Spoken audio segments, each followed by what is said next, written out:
I'd next like to invite Dr. Sean van Diepen, who is another one of our international faculty, to come in and give us a discussion on updated cardiogenic shock classification. Sean? Well, thank you for the introduction. It's a real pleasure to be here today, and before I get started, I have no COIs. My objectives, ladies and gentlemen, is I want to provide a practical, clinical, and a research definition for cardiogenic shock, and then I'm going to pivot into an update in cardiogenic shock acuity and staging. So we've seen this initial SKY pyramid, initially David Barron's seminal work. As you go up this pyramid, three things happen. Your mortality goes up, the complexity goes up, and likely time sensitivity to intervene and restore end organ hypoperfusion. This has been validated, I think, over 10 times now. This was the first by Dr. Jenser in 10,000 patients at Mayo Clinic.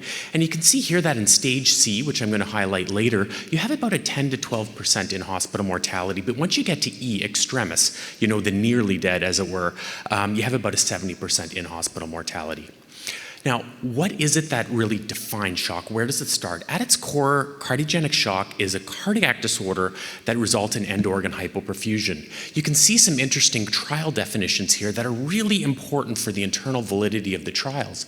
But I'd submit to you that if you waited 30 minutes or waited to put a PA catheter in to make the diagnosis, that patient might not do well and it might delay appropriate treatment. All right, what is the evidence for hypoperfusion as defining criteria?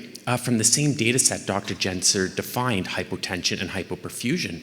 And what you can see here is when you look at isolated hypoperfusion, you have a nearly double the in-hospital mortality of isolated hypotension alone. You put those two together, obviously the outcomes are worse.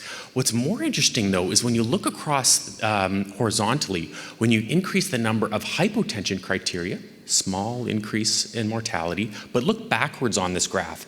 As you add up the number of end organ hypoperfusion criteria, you get an incremental jump in hospital mortality. The National Cardiogenic Shock Working Group, about 10,000 patients, they used machine learning to agnostically cluster people into a non-congested, a cardiorenal phenotype in the middle there where you have renal hypoperfusion, and then on the end this cardiometabolic where it's renals, kidneys, liver, they're all going off. And not surprisingly, cardiometabolic did worse. People think, oh, these are distinct phenotypes between the two trials. I would actually argue they're complementary, meaning the more end organ hypoperfusion you have, the worse your in-hospital mortality. And that, with this SKY update, that was one of the points of emphasis defining SKY B from SKY C, where SKY C is defined in, with end organ hypoperfusion. That is the real onset of shock and when you take an incremental jump in hospital mortality. Now, the SKY classification, we've also updated things and proposed this 3-axis model.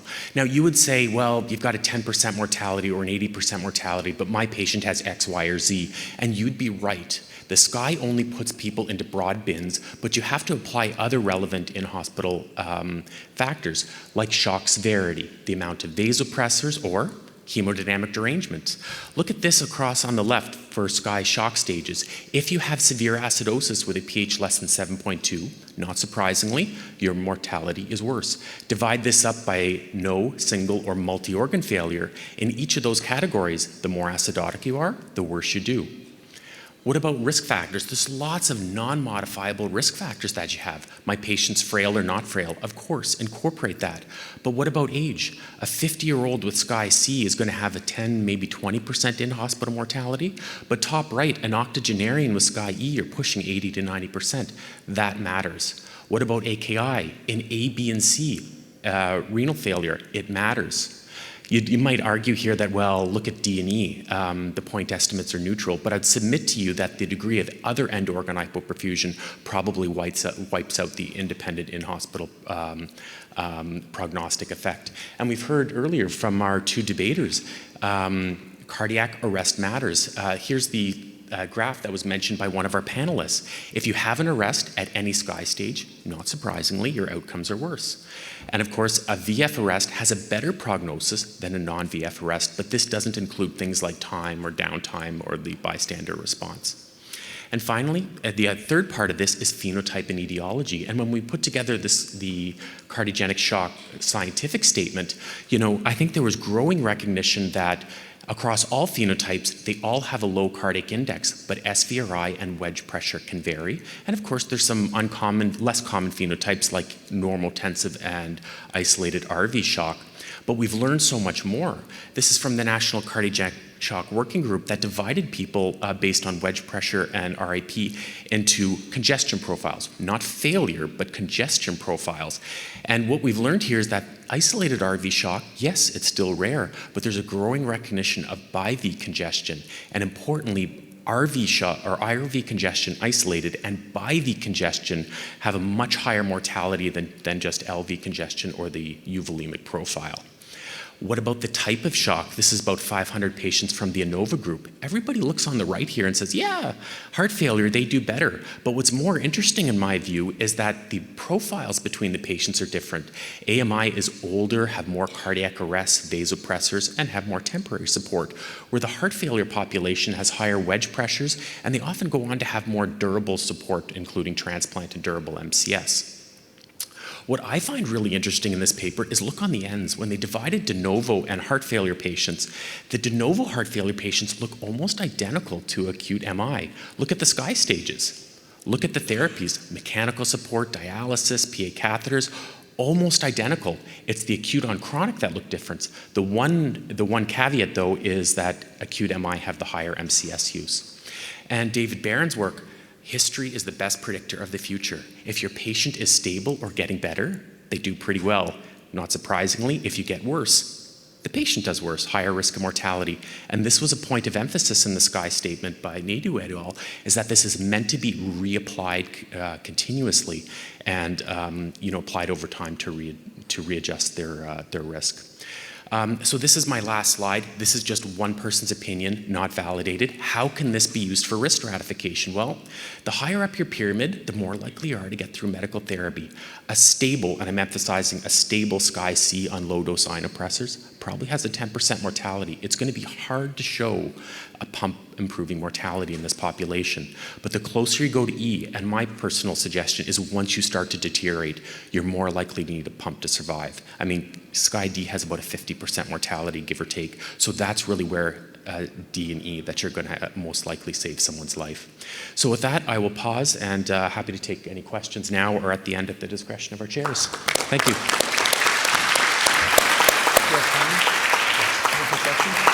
We have time for a couple of questions. Questions from the panel? One. Please. I just want to ask you if you think we're going to be able to do better with, and David, with the Class C. I'm just wondering if the Class C, because you mentioned about transition to mechanical support as one decision branch point. I think a separate decision branch point if you're, again, not in a major hub. Ali alluded to reassessment of myocardial function. Mm-hmm. I'm just curious if you think Class C, we're going to be able to do better to understand, because it's probably a big chunk of patients, right? Class C, the classic is a big chunk in most centers. I think the information is growing, but we need a lot more research. I think starting to incorporate things that I can't cover in 7 minutes, like the details. It's not only the background medical history, the hemodynamic phenotype, and the trajectories. I think some of the information that may help in the future help risk stratify people might be the biochemical profile. There are a lot of smart people doing work on metabolomics and things of that nature that might help improve our risk stratification to figure out who's going to do well and who's not. It seems like lactate levels are very good. I think that's kind of something that's easy to get and sort of universal and does really help out in terms of discriminating. And lactate over time also is a very good marker. Yeah, I 100% agree. And that lactate over time, I think, was first shown in the sepsis literature, that the lactate clearance is a very good prognostic indicator. And I believe from the National Cardiogenic Shock Working Group, Naveen and others have published on that if you clear your lactate, it's a very good marker of end organ hypoperfusion. But I would submit to you that there's still a few people, and I don't quite understand it, maybe there's some smarter people in the room. We've all seen the ones that have the lactate that is cleared, but they remain functionally pre-renal and the kidneys still continue to go up, or severe liver congestion, anoxic, or poor flow to the liver, things of that nature. There are some phenotypes beyond just lactate that remain hypoperfused. I think, David, you had a comment or question? Sure, comment? Sean, Beautiful slides. I appreciate your summary. My plea would be to people worldwide to use the SCI classification, understanding we don't have a simple, if this is lactate, then that's what the stage is. That's the strength and also the weakness ultimately of the classification. But I think that, especially when you have your outlying facilities, if they would just notice that the patient is progressing in SCI stage, it would really help. It's surprising to me that ours is still the only prospective study that looks at SCI staging, but it's super simple. And one could split hairs and say, well, I think it's a C, I think it's a B. But whatever you think it is, you have the same biases. And if it's getting worse, send to facilities such as yours and others that are tertiary facilities. Because one of the reasons we developed staging in the first place was the hope that maybe we would improve the overall quality of care and stop sending patients when they're already extremis. Prior to pronouncement, they send them to the referral center, and then nobody can save them. Sure. So, thank you.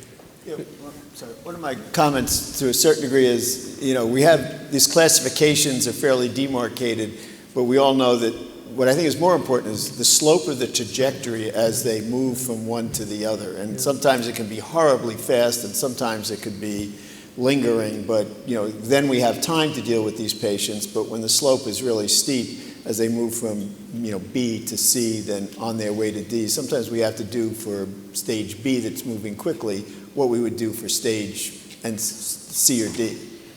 Yeah, I would agree with that. And of course, these are just bins, right? And it takes that. The SCI classification might be the science, but there also has to apply the art. You have to use your spidey sense, as it were, and integrate everything else with the patient's condition and make the best decision for them. One more question? Can I make a quick comment also?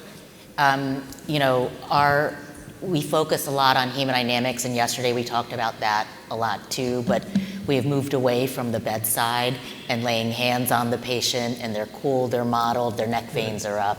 And I think we need to do that for the community and include that for our partners who don't put in PA catheters. Yes, sir. My question is in regards to vasoactive dosing. You see in some of the literature, and even some algorithms coming up, people are going away from number of vasoactive agents and going to norepinephrine equivalents, or the vasoactive inotropic score even. And one of the difficulties, I think, when communicating with outlying centers is sometimes heterogeneity in how we use inotropes or vasopressors. Some people may go all in on one agent, some may stage different agents. Has there been any thought as far as dosing rather than number of agents when it comes to these official classifications? Yeah, so that was that was the slide that made the cutting room floor. Whether you look at the number of agents or the vasoactive inotrope score, as it goes up, the outcomes are worse. Now, that being said, if you're on very low dose of 3 agents for whatever reason, that probably doesn't tell the whole story. I think this is an area of a big area of a research need that we kind of need to redo the SOAP trial properly. I'll digress. I think it has a lot of limitations, but we need better data on appropriate timing and selection of inotropes and initial first vasopressors. There's a paucity of literature. One other quick comment about that, the inotropes. You have to really take into account how much RV dysfunction versus LV dysfunction. 40% of shock patients have some component of RV dysfunction. And the worst possible thing you can do to a failing right ventricle is put lots of alpha agonists on. You're going to get intense pulmonary vasoconstriction. The RV craps out. So the higher the levofed, the lower the blood pressure. And you have to be really careful about that in these patients. And using inotropes in patients with severe RV dysfunction, I think, is really treacherous. So thank you very much.